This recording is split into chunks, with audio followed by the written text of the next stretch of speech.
Good afternoon, everyone, and thanks for joining our webinar, How to Design Adaptive Courses for Student Success. I'm Allison Mortland with Realizeit, and our presenters today are Jen Ziegemeyer, Director of Client Services here at Realizeit, and Colin Howland, our Principal Researcher. Today's presentation will run about 30 minutes, and there will be time afterwards for your questions. We will be recording the session and sharing it with you afterwards, so you can review it later or share it with your colleagues. And we do encourage you to ask questions throughout the webinar. You can do that by clicking on the Q&A button at the bottom.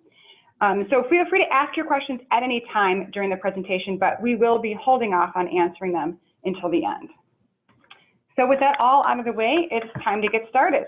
I'm very pleased to introduce Jen Ziegemeyer. Hi, everybody. Thanks for joining us today. We're really excited to talk with you about our collective learnings and wisdom that we've gained over partnerships with many different kinds of institutions, designing many different kinds of learning experiences for students, all under the umbrella of adaptive, personalized, and active learning. What we've learned as folks that partner up with institutions to guide them through the process is that there are really three fundamental pillars that work together, actually in a bit of a cycle, as you'll see through our discussion today, to help institutions design for success. And that's what we'll spend the most of our time talking about today. So we're going to talk through this idea of discovery, or determining your very specific goal and how you'll measure success. We're going to talk through how to use that to inform your design and design a very targeted and specific solution. And then we're going to talk about how doing all of that enables you to get rich data and insights that can then be used to inform iterative improvement to your learning experience. So with that said, I'm going to jump in and talk a little bit about what we mean when we say discovery. So this is really the process of defining and understanding why. When an institution starts to engage with us, we hear a lot of really specific goals around either a change that's needed, or perhaps it's an idea to innovate and really differentiate. The goals tend to be a little bit high level. Sometimes we'll hear a metric like increasing pass rate or decreasing DFW. We'll very commonly hear things like improving student success or improving engagement in class. What we've learned over time is that these goals are a really great start, but to design a specific, targeted learning environment to really drive to a specific solution, we have to first define what success might look like. And we can do that by asking a series of questions about the current state of the course or the learning experience. We can ask about the barriers to student learning in the current environment. We can ask about the impetus for change. Is there a specific driver that's leaning toward innovation or driving this idea of wanting to innovate and change? One of the most helpful questions we can ask is, what will success look like? If you are talking to a course owner, faculty expert, or an administrator who's thinking about and working with you on starting to design an adaptive solution, one of those most meaningful conversations and helpful conversations you can have based on our experience is asking them, if you put yourself out 2 semesters from now and you're looking back over the implementation of this new adaptive learning experience, what would you want to see? What do you want to be able to report back that will really tell you that this was successful? Now, sometimes you can sit down and have, a 60-minute, 90-minute conversation that's literally labeled, discovery conversation, and everybody comes with all their ideas and you ask all your questions and you leave with everything you need to know. But I think that's probably pretty rare. More often than not, we find ourselves in a series of conversations over time, really needing to listen for clues. And if you're an instructional designer at an institution, you may find this is more what you're experiencing today. A request may come through to, build a specific course in an adaptive environment, and you may not immediately have an opportunity to carve out an hour of a faculty member's time or an administrator's time to get to the root of why they want to do this. But we've found over time, the more you interact and the more you kind of ask these specific questions, you will start to hear really helpful information.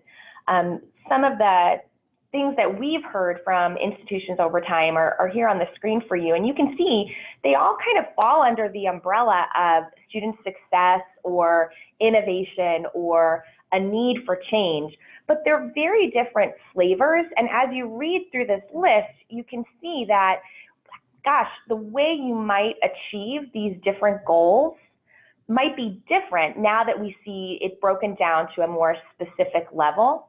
But all of these goals can be accomplished and measured by incorporating them into your design.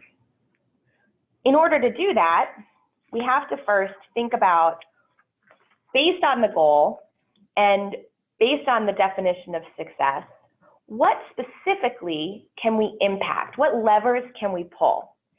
If you think about the common student learning experience, it typically follows a pretty standard flow. Student comes into a term and they're bringing with them some kind of, foundational knowledge, some kind of prerequisite understanding, whether they got that in a previous course that was right before this one, or through life experience, or professional experience, or back in high school. They're bringing something with them that they're going to need in order to be successful in this term. However long or short the term might be, it's typically comprised of a few different elements that work together to give the student this new learning that they're trying to achieve. Those materials are different content resources. They could be collaborative learning, such as discussion forums or group projects, in-class activities, lectures, and there's typically some form of assessment and measurement that helps inform, how well a student is taking in this new knowledge. And then at the end of all that, they're going off to do something else. Maybe that's another course that was, post-requisite to this one. It could be a high-stakes exam for a professional licensure, or they could be jumping right into the job market. If you think about it and you think about this idea of really understanding your goals, what you're trying to achieve, and how you'll define success, you can see that there are a few different levers you can pull across the student experience to affect that change and get the outcome that you are that you're driving toward. So, for example, I think pretty typically when people think about using an adaptive learning solution, their mind immediately kind of goes to taking what's currently taught in the course and using adaptive learning to achieve a few different kinds of goals. Maybe it's to provide students more opportunity for individualized practice at home. Maybe it's to provide students an opportunity to prepare on their own before coming to a lab or a lecture. Maybe it's to literally learn the material. In some cases, the adaptive learning environment may be the primary means of delivering content and assessing students' knowledge in the actual course. But there are other kinds of goals, as we saw on the previous screen, and other reasons, and so we might want to pull different levers. For example, if the goal is to help bring all students up to sort of a level playing field. Let's say, for example, a college algebra course where students are coming in with pretty diverse backgrounds and disparate levels of comprehension and retention of what they've learned over time, but they're going to need those foundational skills in order to be successful in this college algebra course. So the current learning experience is college algebra. But we know that one of the barriers to students' success today, in this example, might be that they lack some of the foundational knowledge needed in order to be successful. So in that context, taking the content and assessments for the college algebra course and putting them into an adaptive learning environment might help a little bit, but it probably won't really move the needle on student success and this goal of helping all students be prepared and confident and ready to engage in this course. So instead, we might need to think about ways to incorporate some of those foundational knowledge pieces using the adaptive learning technology, because that's really where our goal is focused. Another example might be if you have a course where students will need to leave and do something professionally or take a high-stakes exam. In that case, what might be important and the lever you might want to pull would be to tag or map the current learning experience elements to these kinds of exams or external frameworks. For example, if this is a course where students will leave and take a licensure exam to become a nurse, then we'll want to think about not just providing opportunity for practice and remediation during the course, although that certainly achieves the goal as well, but we'll want to really have our eye on how students are progressing, not just toward the course objectives, but toward the objectives of this external exam. And we can do that in the adaptive learning system by tagging the knowledge elements from this current learning experience to the external exam. So those are a couple of different examples of thinking about, here's your why. You understand what your ultimate goal is and how you'll define success. It can be lots of different things. And then you can think about what can you do and how will you achieve that goal. So let's take a look at what that might look like from a design perspective.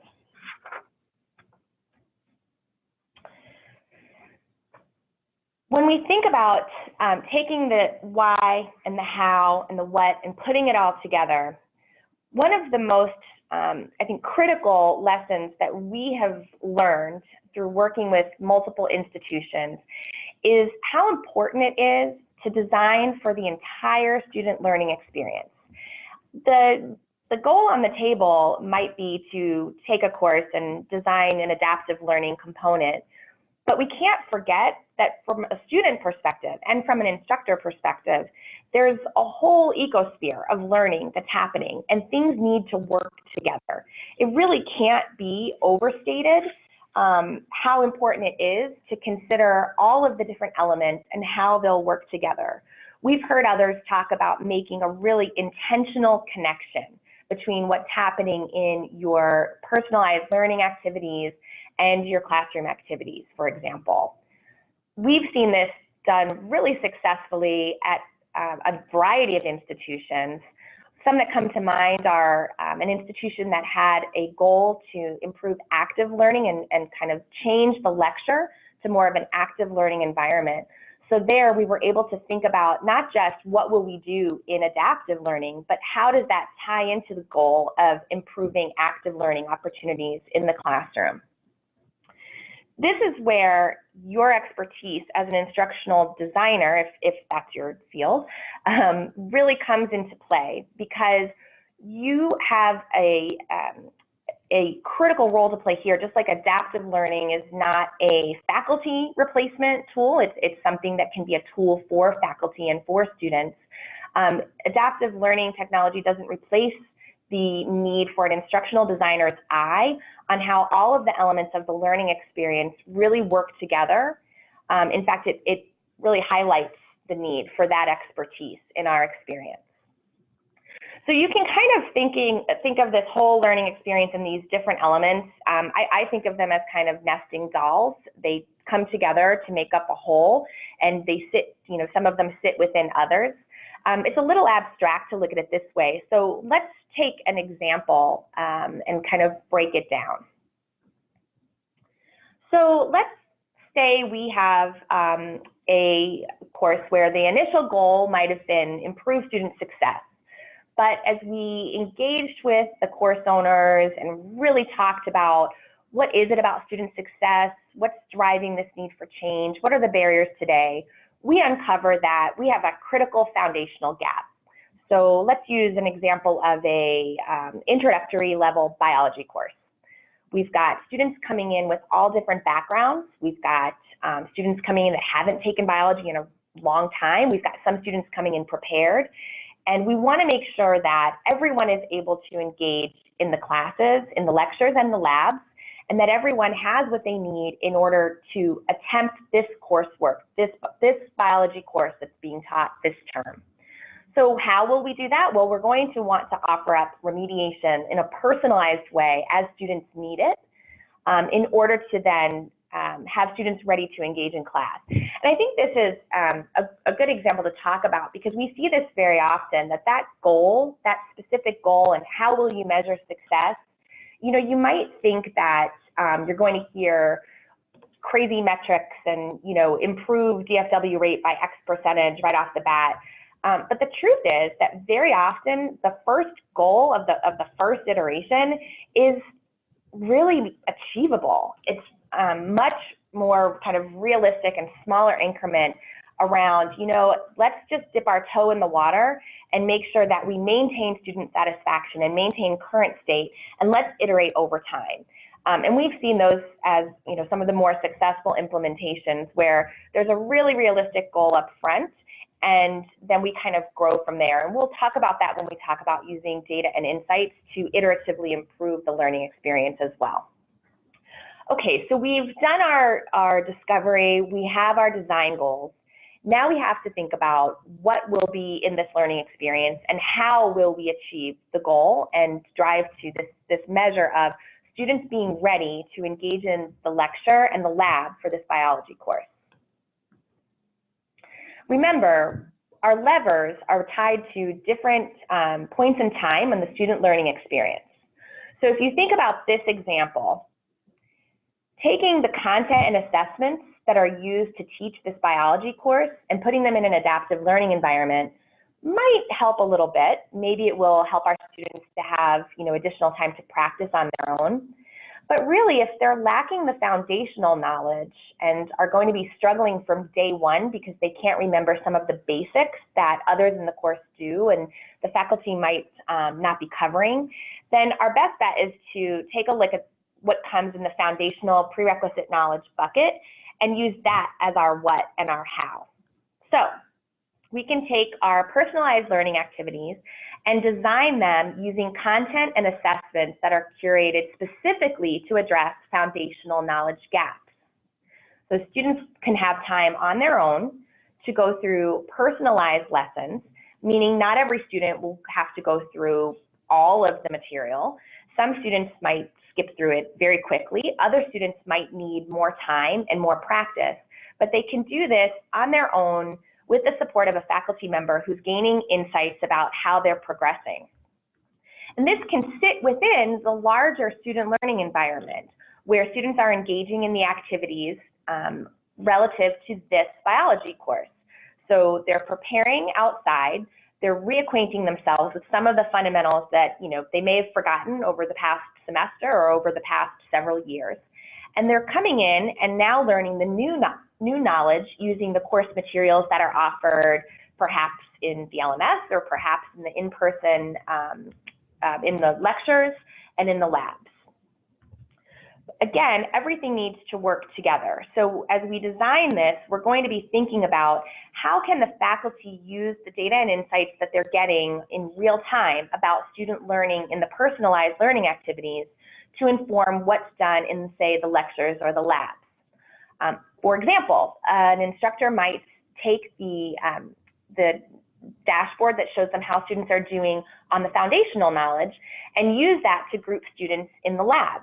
Maybe grouping students that are maybe a little bit more prepared or seem to be on their way to becoming biology majors with students that are working through some of the foundational knowledge and need a little bit more help. So by taking all of these elements together, we can make sure that we're impacting the whole student experience. We're bringing together our specific why. We're designing for that specific goal and specific success measurement. And we're integrating everything together in as seamless as possible of a process and an environment for the student so that it's clear to the student what it is they need to do and when, and how all of this comes together to benefit them and help them in this course. You've probably spent a lot of time already on designing LMS activities, maybe even classroom activities, and you may have some experience designing adaptive learning activities too. We wanted to share with you today, as you think about this, and take this example for this biology course. We've got these personalized learning activities, and you see I have it as, you know, a series of 9 modules, each containing some content and assessment based on the foundational knowledge gaps. There are a couple of key pillars to keep in mind, even within the personalized learning activities, and what makes those resonate and successful for students. The 2 keys here are granularity and assessment. So we'll talk in a lot more depth here in a moment, or Colin will, about this idea of granularity and why it's so fundamental to successful adaptive design.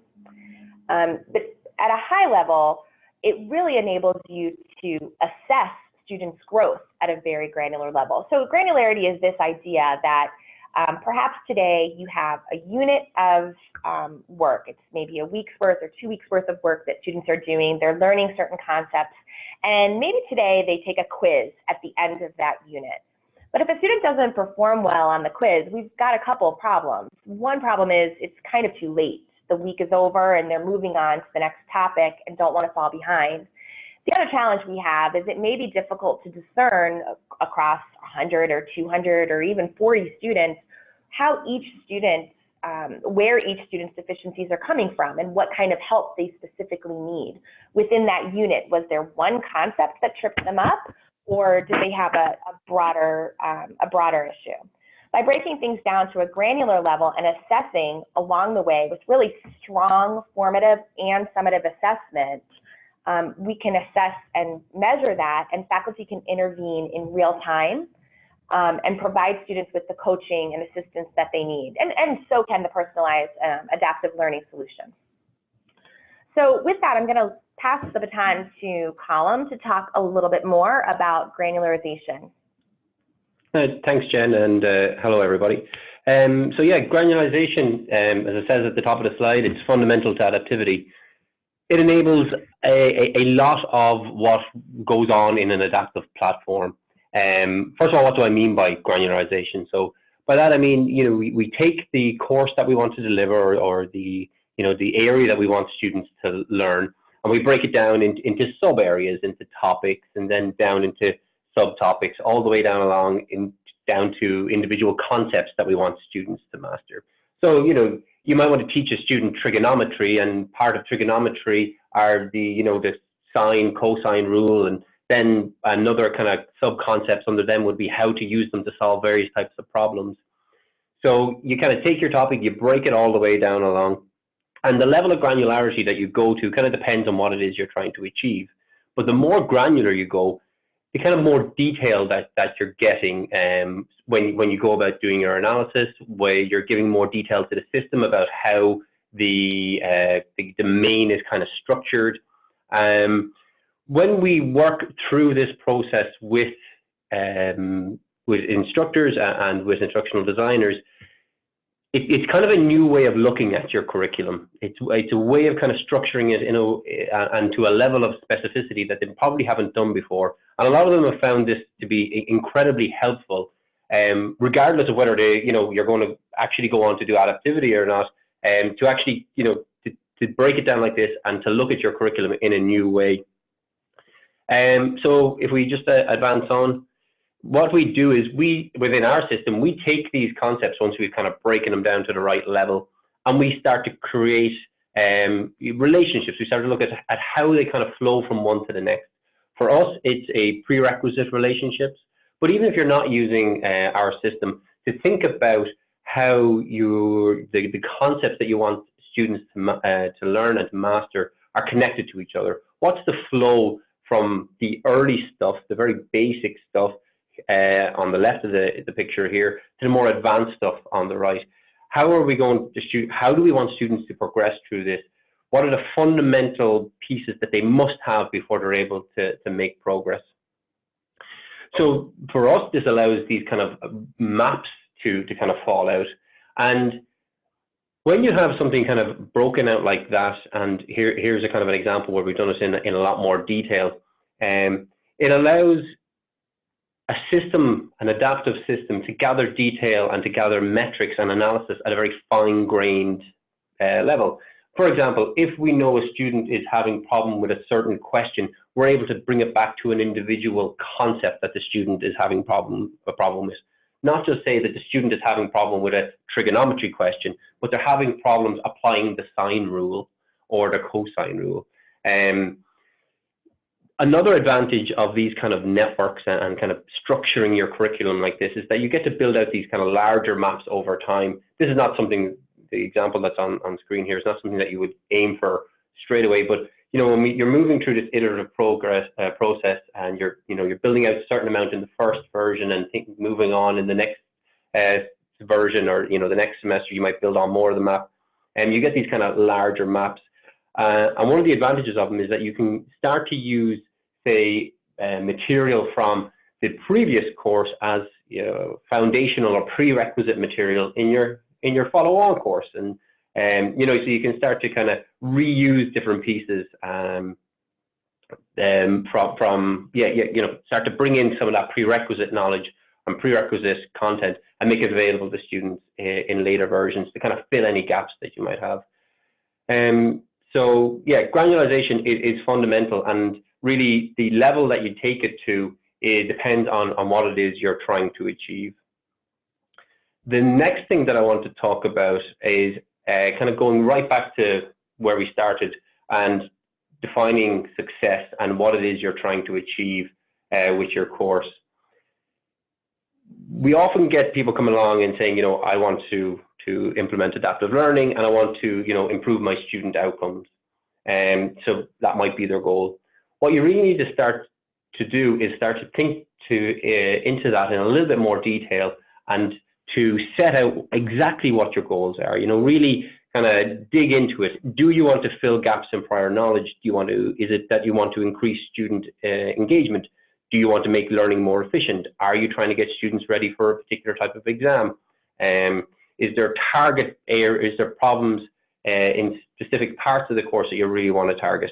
You need to define as specific as you can what your actual goal is. Next step then is to actually decide on how you're going to go about measuring it. So if your goal is to, so a really obvious one is DFW rates, and that's an easy thing to measure, but that's something that we would measure at the end. If your goal is, to increase engagement, well, what do you mean by engagement? Do you want students spending more time? Do you want students learning more efficiently? Do you want students moving through it quickly? You kind of have to decide what you mean and how you're going to go about measuring it.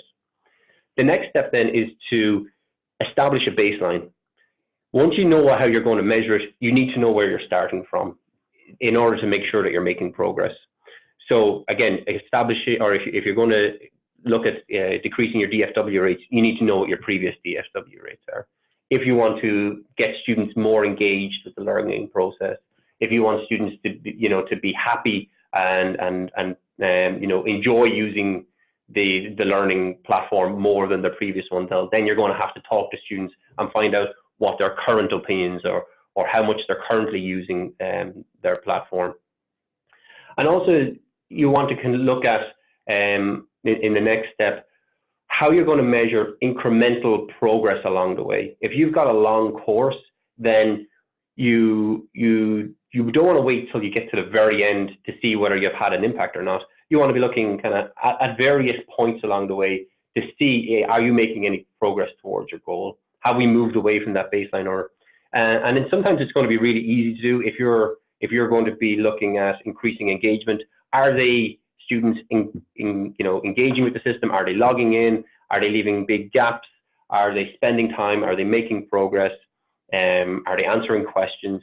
It's an easier one to do. If you have something like DFW rates, and that's what you want to decrease, then you have to think through, well, what are going to be the kind of indicators that I'm going to look for along the way that hopefully will lead to a decrease in the DFW rates. So they're the four pieces that you really have to look at when you're going to go about measuring success. And there are things that you do upfront at the start, kind of as part of that discovery process. So then you kind of come right through the design process and right around to your data and insights section towards the end. And this is where you're going to look at how everything went, see did you make any progress towards your goals, and take what you learned and kind of bring it back in to to the next version. So course design is an iterative process. You should always be thinking in terms of versions. You're not going to achieve it, depending on what your goals are. It's probably unlikely that you're going to hit these really far off goals that you might set for yourself in the first version. What you should be thinking about is, how am I going to get there in incremental steps? So think in versions. You don't have to jump straight from a non-adaptive course to the full all bells and whistles adaptive course in one jump. So you think about, well, what do I need and what's fundamental to version 1? You bring that in, you have your measures of success, you move towards it, you measure how far you did, where did you miss, why did you miss, dig through the data, and look for where you can make targeted improvements. This is one of the big advantages of that granularity. If you're able to break down your course to that level of granularity and then do analysis at that level of granularity, then you can look for very targeted places to make improvements in your courses. Maybe you need more questions.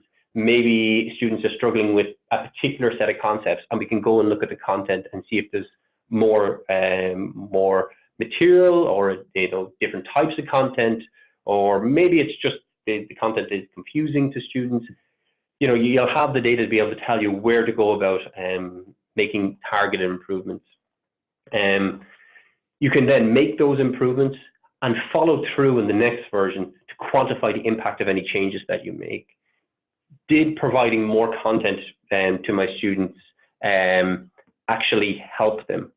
Did providing a video help other types of learners that weren't being served by just the text-based?